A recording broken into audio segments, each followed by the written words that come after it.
Starting to record. Once again, good evening, everyone. It's Lynn Brown from head office at Immunotec. I'm the Director of Communication. You heard us doing a little testing there. And now we'll be starting our presentation with Dr. Jimmy Gutmam in 2 minutes.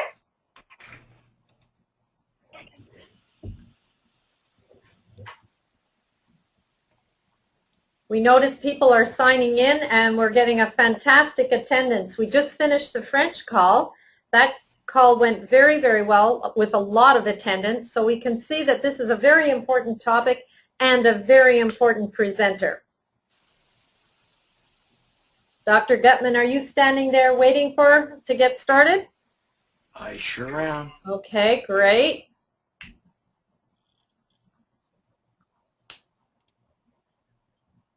And we see attendees are still coming in. So we'll be starting in about a minute and a half. And they're still coming in.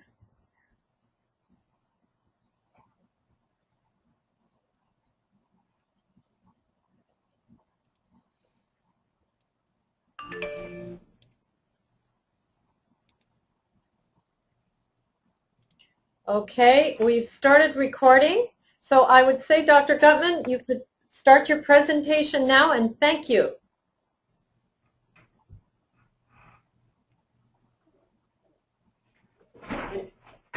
Are you ready to go, Dr. Gutmam? Yes. Okay. Here we go. Here we go. So hi, everybody. It's Jimmy Gutmam here. Most of you know me. Those of you who don't, I spend most of my time studying a single little molecule called glutathione.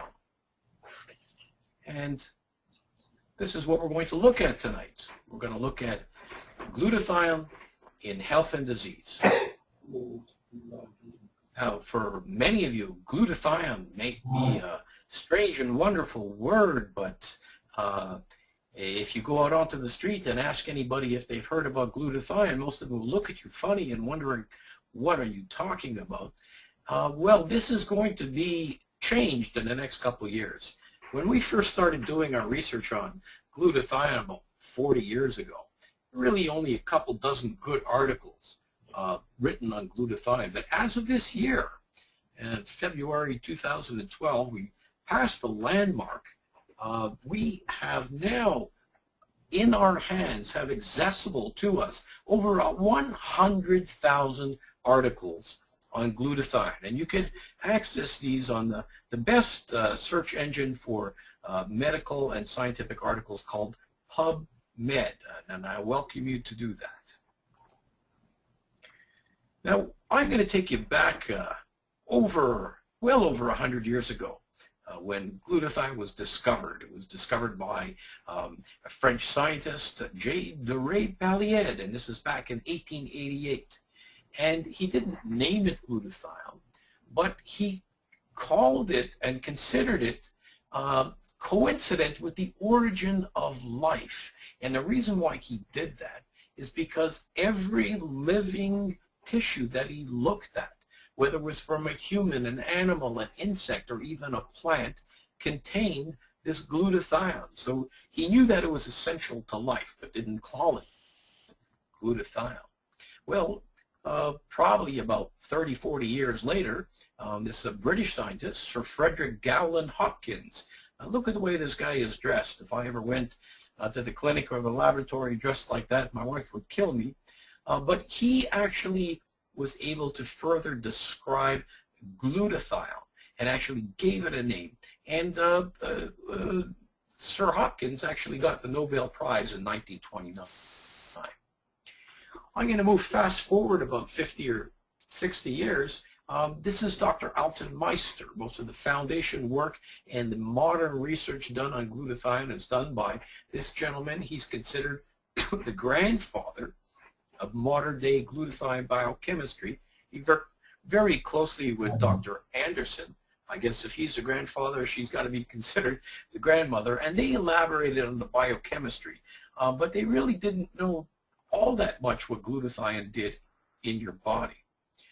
Well, a little bit later on, there were a couple other gentlemen, Dr. Julius and Dr. Lang, and what they started doing was measuring glutathione levels in different populations. And what they were able to determine, they kind of took the lid off the magic box there and discovered that the higher the glutathione levels were, the healthier a person was going to be. The other thing that they discovered was that the older a person was and the more infirm they were, the lower their glutathione levels were. So this started to make a little bit more sense. And sometimes when I show this slide, people want to know which one's Julius and which one's Lang. Neither one of them are those doctors. We go on in time, and a very well-renowned scientist by the name of Dr. Wolf Droge, he was an expert in aging. He was an expert in what we call free radical biology. He was an expert in antioxidants, and he was the first person to describe the effect of glutathione on the immune response in a living organism. And since then, Dr. Droge has published over 300 articles. I mean, this is a huge volume. Just to give you an example, any doctor walking around the hospital that's published 6 articles is walking and strutting like he's king of the world. Dr. Droge has published hundreds. And we move on to where we discovered how to raise glutathione with natural proteins. And in this case, it's Dr. Gustavo Bunos and Dr. Kongshaven who discovered this product called Immunocal. And Immunocal is a natural protein that, unlike drugs, which have side effects, Dr. Bunos and Kongshaven were able to raise glutathione on a sustained basis, first in animals and then finally in human beings. And their results were so impressive that other people started repeating their work. And here is a picture of Dr. Luc Montagnier. He won the Nobel Prize in 2008 for his discovery of the AIDS virus. Well, he started, and some of his colleagues started looking at Immunocal. And one of the books that he published, there's a whole chapter, not just on glutathione, but on Immunocal specifically. So the people at Immunotec and Immunocal were extremely proud of the type of research associates that we've had across the world, really the best in the field. Now this might be the most important slide tonight. How do you raise glutathione? Well, you can't raise glutathione by eating glutathione.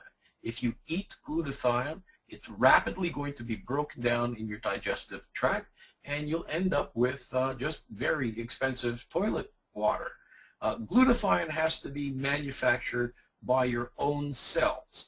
And the only way to do that is to give your cells the building blocks, or what we call precursors, so your cells can make glutathione. Now, there are a number of different sources here. Of course, there's drugs, there's natural sources, there's natural supplements. Let's look at some of these. Well, the drugs, the majority of these are considered at the research stage, except for N-acetylcysteine. N-acetylcysteine is probably the most commonly used drug to raise glutathione. N-acetylcysteine is really a fantastic drug. I use it myself in the emergency department if I've got to take care of somebody with a nasty overdose or with fulminant liver failure. But the problem with NAC, or N-acetylcysteine, just like so many other drugs, it's got a bunch of side effects. And people who receive N-acetylcysteine generally don't feel very well. But I'd rather have a sick person than a dead person. The other problem with the N-acetylcysteine is that it only lasts a couple hours, what we call a short half-life. So if you give it to a patient, it's gone in a few hours. So the only way to raise glutathione with N-acetylcysteine on a sustained basis is to give it to them multiple times during the day. And if it made them feel sick the first time, it's going to make them feel 5 times as sick the 5th time. Now, of course, the best way to raise glutathione is with natural foods. But this is becoming very, very difficult these days. Here we have a picture of a gentleman in the far north. They've just chopped up a whale, and fresh and bloody, he's eating it. Now, one of his cousins back in the city has ordered a nice hamburger at a fast food joint. Now, this might look more attractive to you and more palatable, but trust me, this fresh raw meat is far healthier and contains glutathione precursors. This doesn't. Now, unfortunately, we don't eat like that anymore. We can use vegetables. Well, the vegetables have to be raw. If you cook vegetables, you destroy the glutathione building blocks. You destroy the precursors. Now, why do I have a truck with vegetables? Because these days, that's how much vegetables you're going to have to eat to get a decent amount of glutathione precursors. What we've done to our soils, what we've done to our plants, you know, the cauliflower that you're going to pick up at the farmer's market this weekend is not at all like the cauliflower that your mom put on your plate when you were a kid. Eggs, but again, the eggs have to be raw, and eating raw eggs carries a serious risk. Here in Quebec, where I'm doing this broadcast from, probably a third of the eggs, if you were to culture them, would culture positive for salmonella. So for health reasons, it's important to cook our eggs. We cook our eggs and we kill the glutathione precursors. Raw meat is another one. It's finally summer. We're going to be barbecuing. And if you like to barbecue your meat where it's still kind of red or blue inside, well, you're going to be getting some glutathione precursors. You're also probably going to be getting far more cholesterol and fat and toxins and steroids and pesticides than you want to. So eating raw meat, that's a little limiting. If you like having sushi, well, you can eat sushi every meal. You will raise your glutathione, but you'll probably also go broke. The best source of all for glutathione precursors is human mother's milk. Very, very easy to get once in your life. And of course, you can get glutathione precursors from animal milk too. Here we see some cow's milk. But again, the milk must be raw. And in most of Canada and most of the United States, raw milk, it's even illegal to sell raw milk. You see, milk, if it stands for too long, has a risk of bacterial overgrowth. And the way to prevent bacteria growing in milk, well, what do? You pasteurize it. What is pasteurization? Pasteurization is heating, and as we said before, if you heat these sensitive building blocks, they just don't work very well. What Immunotec does, it actually does use cow's milk. It is very, very fussy about the cows we use. Right now, we're only using one herd in all of North America. It comes from a state where the pollution levels are extremely low. We check for toxins, pesticides, herbicides. If these cows receive any antibiotics, we test for that. If we find any antibiotics or anything like that, we reject the entire load. And just to give you an idea how concentrated this is, well, if you want to try to do this by getting raw milk, you would have to park yourself underneath a cow for like 2 weeks to get what you're going to find in a box of Immunotec. It takes over 500 liters. That's like 125 gallons to make a kilo of this particular whey protein isolate. And what about natural products? Well, we already told you that oral glutathione, that just doesn't work. Lots of studies have shown that if you eat glutathione, it doesn't raise glutathione. Cysteine is an important part of glutathione, but if you just eat cysteine, and you could find cysteine supplements, they're no good either. If it's a free amino acid cysteine, it becomes rapidly oxidized and in fact can make you ill. The cysteine has to be part of a larger protein. Methionine, some people have heard of methionine, an essential amino acid, is a good glutathione precursor, but it's also a precursor for homocysteine. Homocysteine is a risk factor for cardiac disease, so we don't use that. Melatonin will raise glutathione in the brain a bit. Lipoic acid will work for a short while but then backfire. All of you people who practice natural medicine and herbal medicine know that milk thistle can raise glutathione levels a little bit. The active ingredient in milk thistle is silymarin.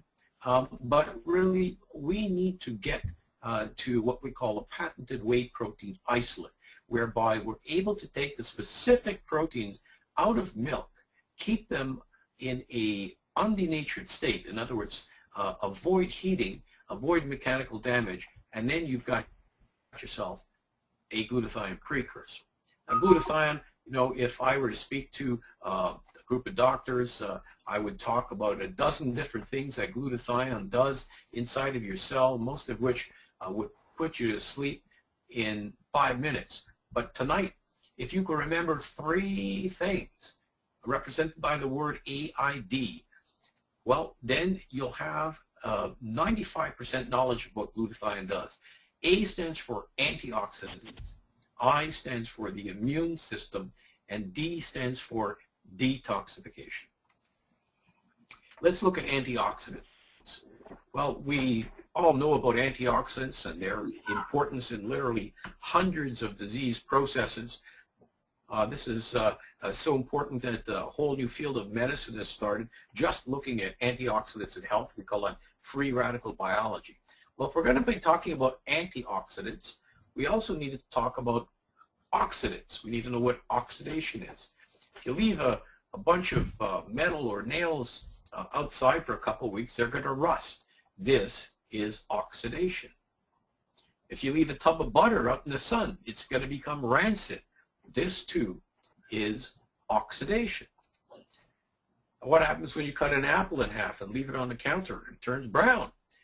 Also oxidation. Well, am I saying that we're rusting, getting rancid, and turning brown? Actually, yeah, that's what I'm saying. Now, if you look at the back of this older woman's hand, you'll see these dark spots, which people call liver spots. Well, it's not an accurate name, and it's nothing to do with the liver, but it has everything to do with the fact that this woman's tissues are oxidating. They're turning brown, rancid, and rusting.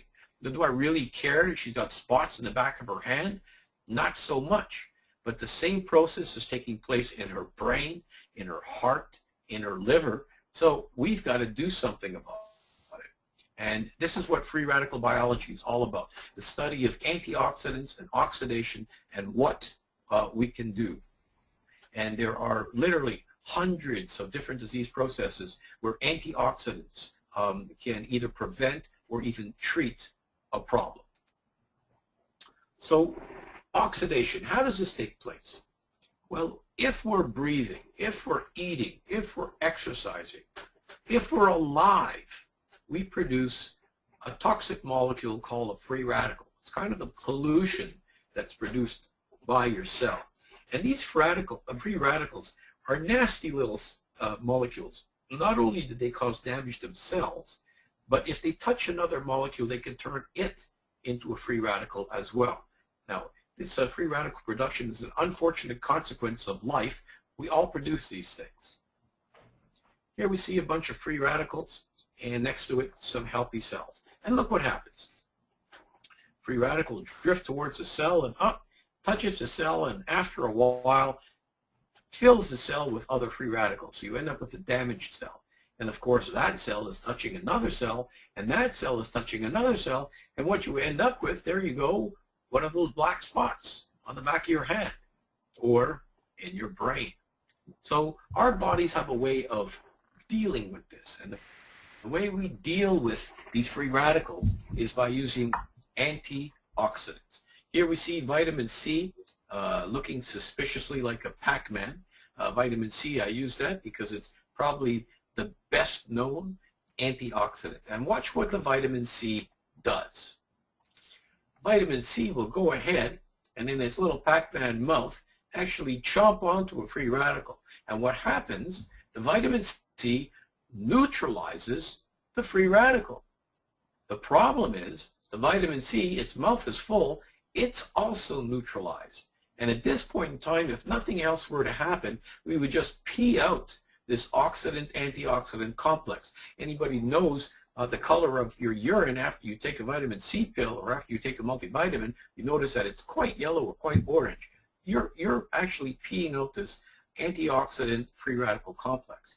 Now, if that was the case, if that happened all the time, we'd have to be eating oranges, grapefruits all day long.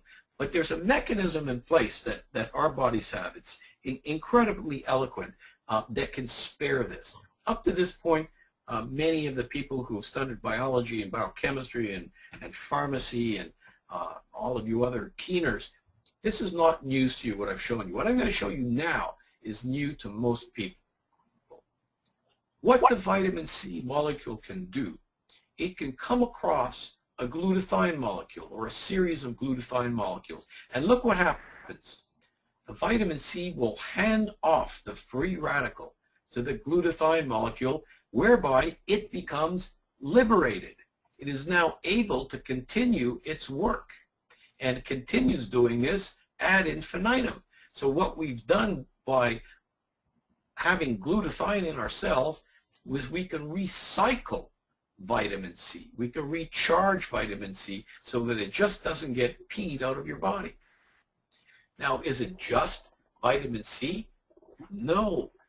Every single antioxidant we know of, and we know of over 4,000 different antioxidants, all of them use the same process. Here's the key, that without glutathione, the whole process of oxidation and antioxidation, that whole thing would shut down. And this is why we call glutathione the master antioxidant. I'm just going to fast forward here to save a little bit of time. I stands for the immune system. Remember, AID. Why do we have an immune system?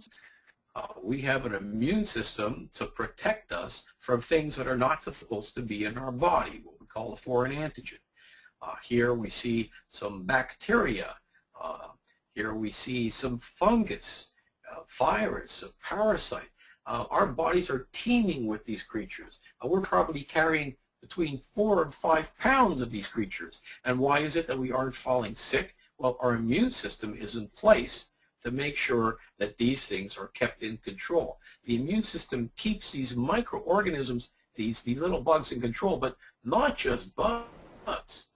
Here's a great slide. Here, this big old white ball there, that's a tumor cell. And right next to it, this gray structure, is what we call a white blood cell, a lymphocyte. And what this white blood cell is, it's one of the frontline soldiers of our immune system. It's attached onto the tumor cell, and it's about to break it down. So it's not just living organisms like bacteria, but even tumor cells. I'll throw a little quiz at you just to get you guys scratching your heads. How many of these tumor cells would you imagine exist in our body at any one time, like right now? Well,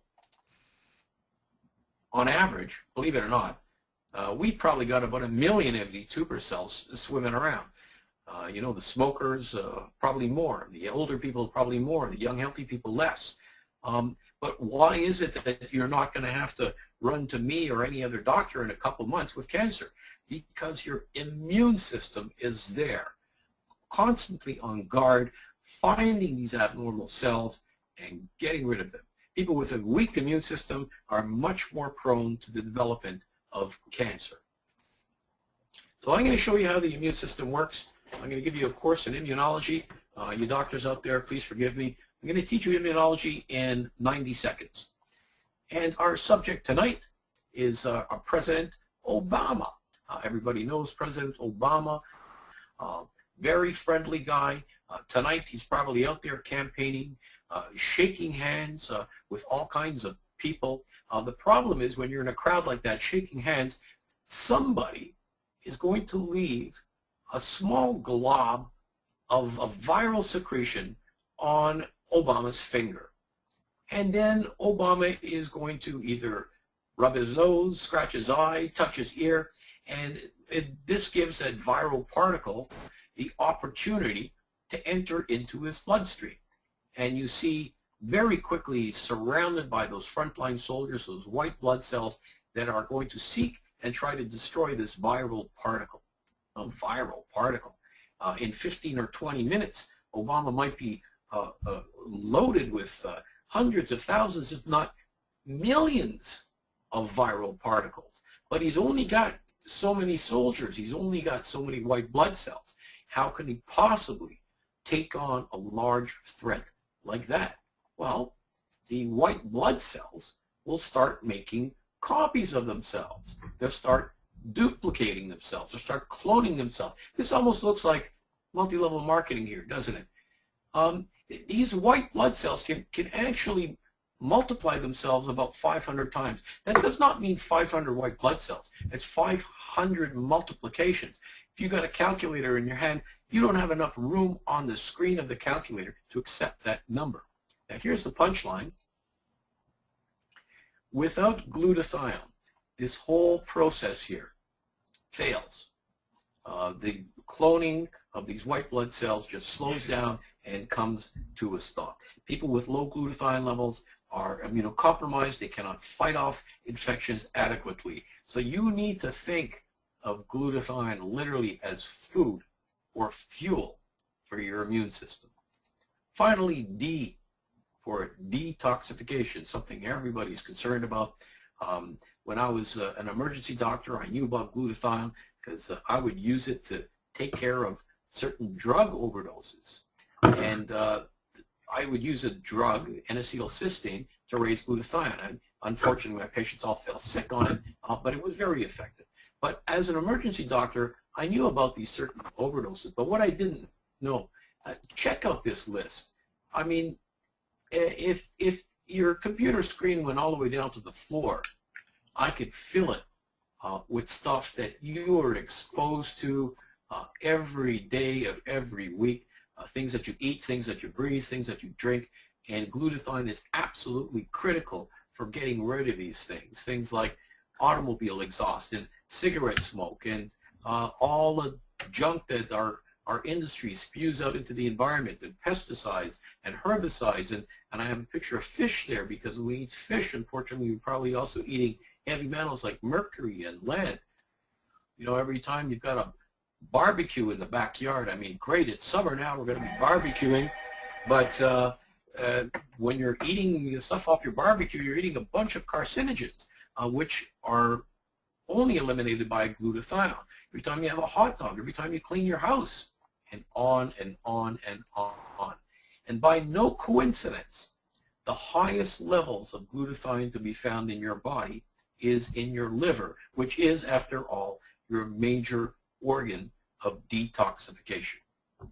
So there you go. If you remember the AID, aid for your immune system, A stands for the master antioxidant, I stands for think of food for your immune system, and D stands for detoxification next to water, probably the most important detoxification substance you have in your body.